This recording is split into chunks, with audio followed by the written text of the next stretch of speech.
Amados irmãos, boa tarde, mas boa tarde mesmo. Que Jesus nos abençoe e nos conforte o coração. A família Joana de Ângeles, mais uma vez, numa tarde ensolarada, se reúne para se alimentar do pão espiritual e meditar a respeito das grandes verdades da vida. As verdades que nos foram trazidas por Jesus e que hoje são consolidadas pela excelsa doutrina dos Espíritos. É motivo de gáudio, de profunda satisfação para nós, o reencontro com os nossos irmãos, numa tarde em que também precisaremos exercitar um pouco de paciência, dado e considerado que estamos recebendo um banho de calor. Mas além do calor da temperatura, o mais importante é o calor de Jesus, o calor do Cristo. E é este calor que nos interessa, porque nos proporciona a oportunidade de retificar os nossos caminhos e de reconstruir as nossas vidas em bases de amor. Atualmente, meus irmãos, os locais nos quais Jesus passou aqui no mundo, desenvolvendo a sua epopeia de amor, não têm a mesma beleza de outrora. Quem faz uma viagem e percorre os locais em que Jesus passou, se decepciona profundamente, porque ali vai encontrar uma paisagem árida, com a carência de árvores, com um solo extremamente ressequido e muita aspereza de terreno. Mas, meus irmãos, a Galileia, no tempo de Jesus, esbanjava saúde, esbanjava alegria e bem-estar. A Galileia era uma terra extremamente verde, repleta de árvores, profundamente ensombrada, parecendo ser o cenário perfeito, o ambiente ideal para que o divino cantor viesse instaurar nos corações a epopeia das bem-aventuranças. Principalmente nos meses de março e abril, os tapetes verdes se enchiam de milhares e milhares de flores, de cores de uma beleza inimaginável. Os seus animais, muito delicados. Os passarinhos eram tão leves que quando eles pousavam, as ervas sequer se dobravam. E os regatos vivos de uma beleza cantante, cheios de tartarugas, tartarugas pequeninas de olhos doces e vivos. O cenário era lindo. As montanhas se colocavam no ambiente de uma forma toda especial. Em nenhum lugar do mundo as montanhas eram tão pujantes, as montanhas transmitiam tanta tranquilidade como naquele lugar. Ah, as montanhas, meus irmãos. Nas montanhas Jesus desenvolveu tantos trabalhos carinhosos, tantas tarefas de benemerência, conversando intimamente com os seus discípulos, trazendo-nos as bem-aventuranças. Foi numa montanha que Jesus estabeleceu um colóquio amoroso com Moisés, legislador desencarnado, com Elias também desencarnado. E ali nas montanhas Jesus se transfigurou, adquirindo uma beleza solar, para transmitir as alegrias do reino de Deus aos seus discípulos. Foi no ambiente da Galileia que Jesus conversou com Zaqueu. Zaqueu morava em Jericó. Zaqueu era um homem especial, um homem carismático, detestado pelo seu povo, porque Zaqueu era publicano, e os publicanos eram odiados pelos judeus tradicionais, porque os publicanos cobravam os impostos, aquilo que atualmente nós chamamos de tributos, os IPTUs, os IPVAs, os ICMS e IPIs da vida, que ao tempo de Jesus eram tarifas cobradas pelos publicanos, que a serviço do Império Romano que dominava a Judéia, trabalhavam nas alfândegas, recolhendo essas importâncias tarifárias. E os judeus tinham um verdadeiro horror aos impostos. Zaqueu era cobrador de impostos. Zaqueu tinha esta atividade. Um homem mal visto pela sociedade, execrado pela sociedade, não porque tivesse um caráter perverso, não porque fosse uma pessoa maldosa, não porque odiasse a vida e os homens, mas exatamente por causa da tarefa. O problema de Zaqueu, meus irmãos, é o que acontece muitas vezes no nosso cotidiano. É a mesma situação. Quantas vezes uma criatura que trabalha como público, que exerce determinada tarefa, é uma pessoa de coração bom, mas muitas vezes tida como antipática, como malcriada, como sem educação, não por ela, mas por causa da tarefa que ela exerce.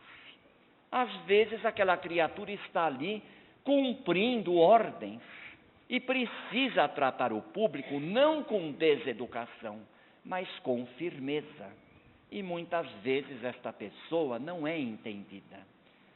E era exatamente o que acontecia com Zaqueu. Zaqueu era um homem extremamente rico, tinha os seus negócios também em Jericó, mas vivia isoladamente com sua mulher. E muitas vezes, quando Zaqueu dava uma festa em sua residência, os únicos convidados eram os seus parentes e os funcionários da alfândega, porque o resto da sociedade o desprezava. Mas naqueles dias, Zaqueu tinha ouvido falar de um homem chamado Rabi da Galileia. Diziam que este homem era um profeta. Diziam que este homem curava enfermidades. Falavam que este homem sarava paralíticos, devolvia a voz aos tartamudos, restituía a audição aos surdos. E este homem ensinava que todos os homens deveriam se amar, que todos os homens deveriam se tratar como irmãos, que todos os homens deveriam se dispensar respeito e entendimento mútuos. Este homem era chamado Jesus de Nazaré. E Zaqueu, dentro do seu coração, ele não sabia explicar a razão, mas ele já sentia um carinho tão grande por este homem. Ele tinha a impressão de que uma afinidade muito bonita nascia na sua alma para com Jesus de Nazaré.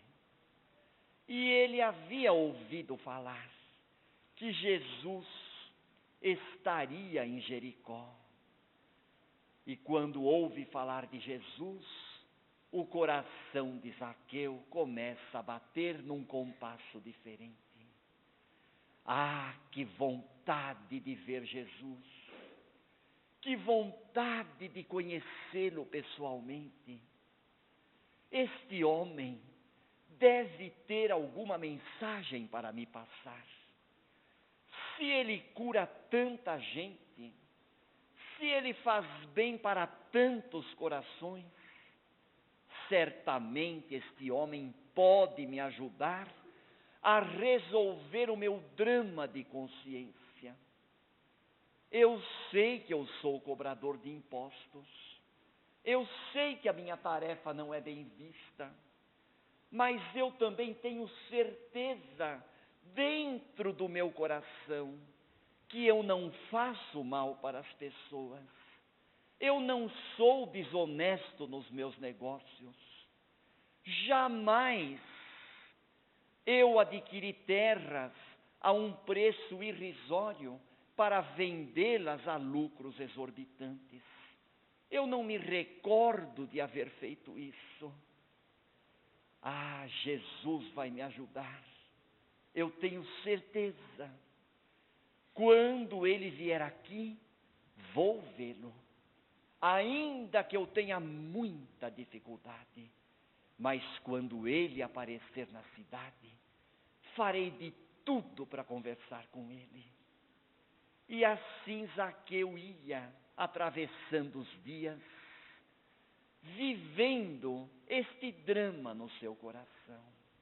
Publicano, cobrador de impostos, mal visto, mas dentro de si, a chama do homem íntegro, do homem honesto, do homem que não queria levar vantagem, que não deixava a menor dúvida de que não queria prejudicar ninguém. E o tão almejado dia chegou. Jesus entra na cidade de Jericó. E ali estava Zaqueu, na entrada da cidade. Zaqueu, com um porte físico peculiar, um homem baixinho, gordo, de pernas curtas, no meio da multidão. Por mais que ele se colocasse na ponta dos pés, ele não conseguia ver coisa alguma. A multidão tapava a sua vista. E agora, o que fazer? Zaqueu chegou a oferecer dinheiro para um homem, para que este homem lhe vendesse um pequenino jumento. Quem sabe, subindo em cima do jumento, Zaqueu pudesse ver Jesus. Mas este homem desprezou o seu dinheiro. Zaqueu chegou perto de um homem muito alto e pediu que este homem o elevasse, em troca de sua bolsa carregada de moedas. Mas, igualmente em vão. Foi quando Zaqueu avistou, pertinho de onde estava, uma árvore. Ai, que maravilha, uma árvore! Ele iria subir naquela árvore, um misto de amoreira e de figueira. Aquela árvore era um sicômoro de raízes que sobressaíam sobre a terra. E Zaqueu sobe naquela árvore com muita força, agarrando-se aos galhos daquela árvore, como se aqueles galhos fossem uma verdadeira tábua de salvação. Jesus entra na cidade e Zaqueu, juntamente com a multidão, começa a gritar hosanas para Jesus. Hosana, o que significa hosana? Quando nós falamos hosanas, nós estamos homenageando uma pessoa. Cantar hosanas para alguém é mostrar para este alguém o respeito que devotamos, a admiração que nutrimos, o amor que alimentamos por esta pessoa. É por isso que os nossos irmãos católicos, no sacrifício da missa, cantam hosanas a Deus. quando eles falam hosanas nas alturas, eles estão dizendo graças a Deus, Pai de amor e de bondade, nós te agradecemos e te louvamos. E Zaqueu cantava hosanas a Jesus, quando Jesus se aproxima daquela árvore e ergue o seu olhar. E Jesus, encontrando Zaqueu agarrado àqueles galhos, como se aqueles galhos fossem frutos saborosos, Jesus olha na direção de Zaqueu, com o seu olhar luminescente, e diz para Zaqueu: Zaqueu, desce depressa desta árvore, porque importa que nesta noite eu pernoite na tua casa. Zaqueu não acreditou. Certamente o coração de Zaqueu disparou naquela hora. Zaqueu deve ter subido e descido 1 milhão de vezes. Deve ter ido ao plano espiritual e voltado, subindo e descendo igual elevador sem parar. Tamanha emoção que tomou conta daquele coração. E Zaqueu desceu depressa. E extremamente emocionado, foi correndo para sua casa, conversar com sua mulher e preparar uma recepção bem carinhosa para que Jesus pudesse encontrar naquela casa a acolhida que merecia. E no caminho para sua casa, os pensamentos em turbilhão a 1000 por hora na cabecinha de Zaqueu, tal qual acontece conosco hoje em dia. E Zaqueu pensava: meu Deus, eu não sou digno de receber na minha casa um homem de tamanha estirpe. Zaqueu passa em revista todos os negócios que havia feito. Será que eu prejudiquei alguém? Será que eu fui desonesto com alguma pessoa? Será que eu comprei coisas a preço irrisório e as vendi com lucro exorbitante? Ah, meu Deus, acalma o meu coração. Esta noite receberei Jesus em minha casa e eu estou muito feliz.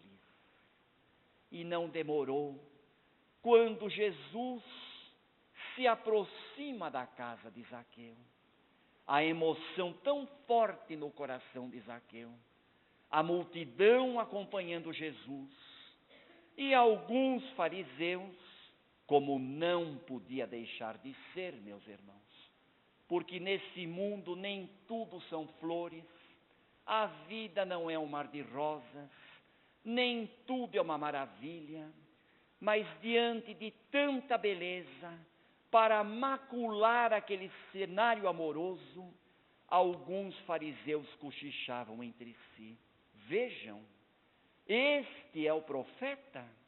Este é realmente o Messias?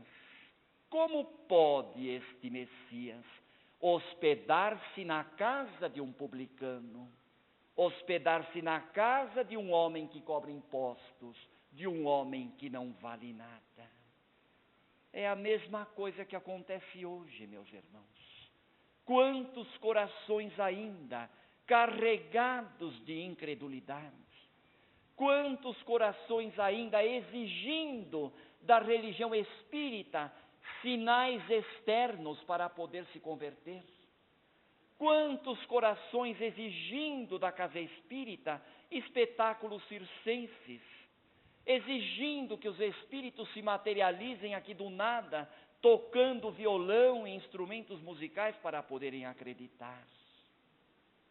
É a mesma dificuldade do tempo de Jesus, é a dificuldade de hoje.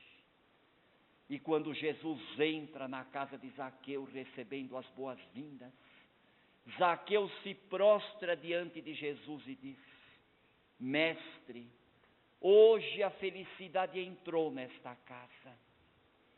Os meus bens, Senhor, eu os darei metade deles aos pobres.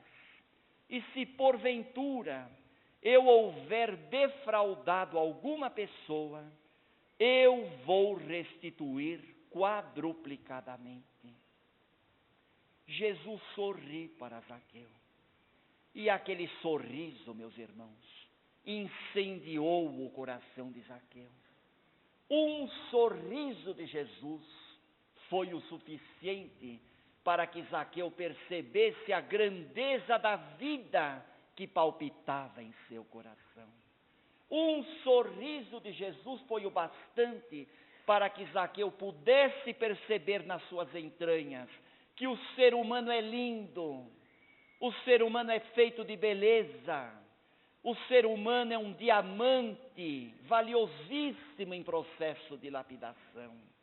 O ser humano é um gigante adormecido, com uma capacidade de superação que nem ele mesmo imagina que ele tem.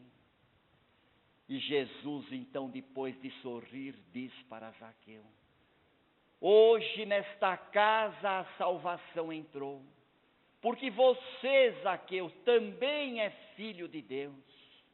E o Filho do Homem veio à terra para buscar e para salvar aquele que havia se perdido.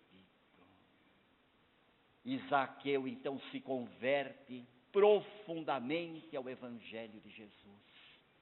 A partir daquele dia se transformou numa nova pessoa, porque abriu não só as portas de sua casa física, mas principalmente as portas da intimidade, os portões do coração, para Jesus operar as mais lindas cirurgias de amor e de beleza, restaurando valores humanos que são imprescindíveis, que são fundamentais para a regeneração deste mundo que sofre de crises morais, porque são as entranhas morais da terra que estão abaladas pela falta de amor, como diz Allan Kardec em A Gênese. O problema de Zaqueu, o drama de consciência que Zaqueu enfrentava antes da chegada de Jesus, é o mesmo problema consciencial que atormenta a humanidade desencontrada.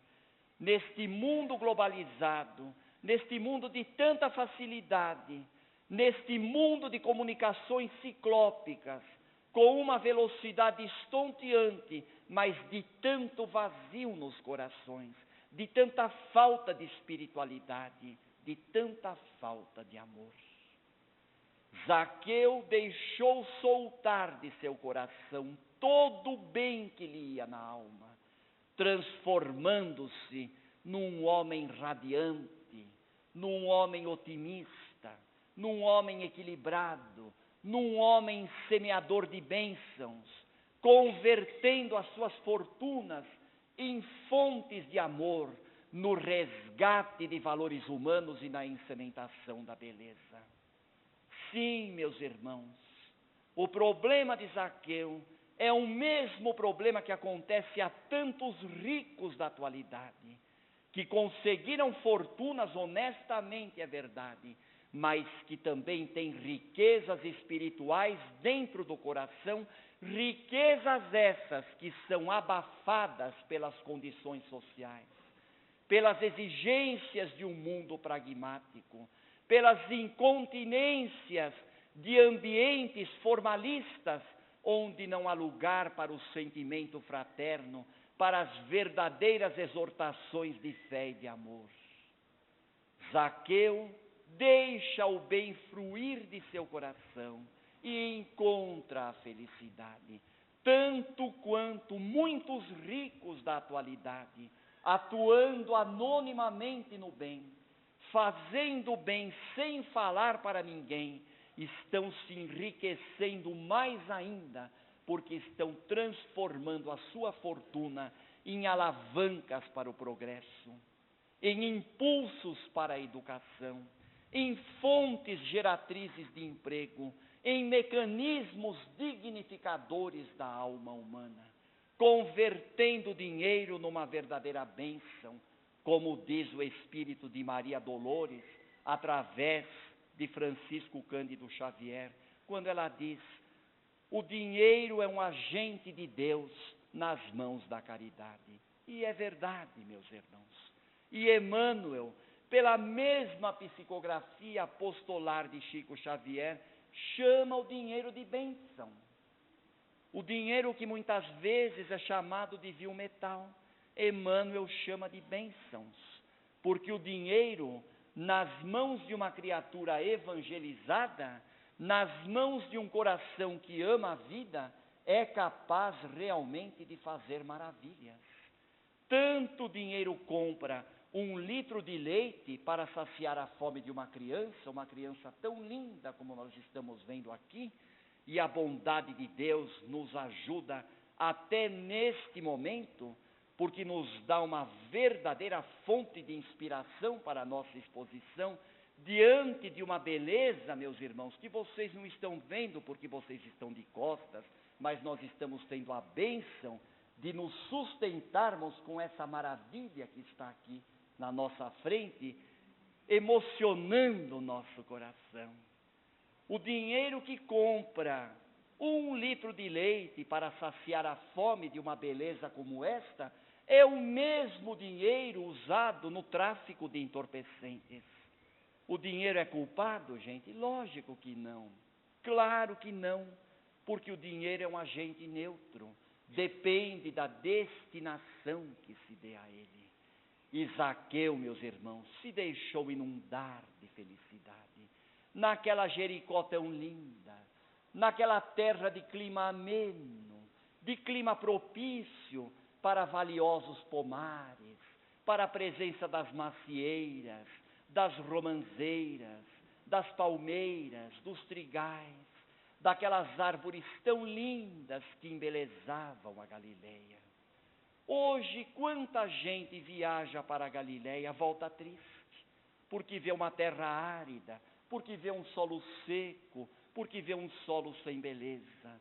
Mas a Galileia, meus irmãos, até antes da invasão muçulmana, até o ano 50 da era cristã, era um cenário riquíssimo de beleza, de um verde exuberante, de flores de uma beleza inimaginável, cheia de passarinhos, de tartaruguinhas, de animais dóceis, numa verdadeira espontaneidade.